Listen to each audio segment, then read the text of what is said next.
खबर आपको देंगे बहावल नगर से। दरियाए सतलुज में बूखा पत्तन के मुकाम पर पानी की सतह में मुसलसल इजाफा। पानी के तेज बहाव से कटाव का अमल भी जारी है। दरियाई बेल्ट से मुल्हिका इलाकों में फसलें डूब गई। जिला इंतजामिया ने तमाम अदारों को हाई अलर्ट जारी कर दिया। दरियाई बेल्ट में फ्लड रिलीफ कैंप्स कायम कर दिए गए हैं।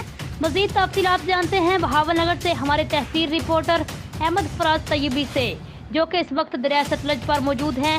जी अहमद फराज तैयबी, बताइएगा इस हवाले से मजीद आपके पास क्या तफसीलात हैं?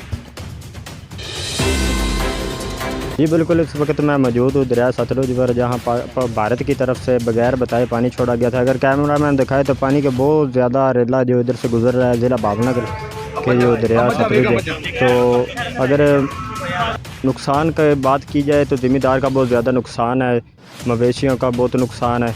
जहाँ ये मौजूद जो रहायशी मौजूद थे वो उनको रेस्क्यू के ज़रिए अलग मुंतकिल कर दे। रेस्क्यू भी इधर कैंप लगा कर अफाती कैंप मौजूद हैं।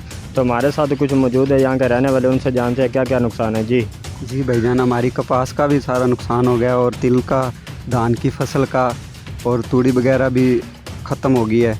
ज़मीन हमने ठेके पे ली थी, हमारा सारा नुकसान हो गया है। हमारा हुकूमत से ये मुतालबा है हमें हमारे नुकसान का अदाला किया जाए, मेहरबानी। जी बहुत शुक्रिया, हमें अपडेट दे रहे थे भावनगर से अहमद फराज, बहुत शुक्रिया। मज़ीद किसी भी खबर उसके अपडेट के लिए आप देखते रहिए PN न्यूज़।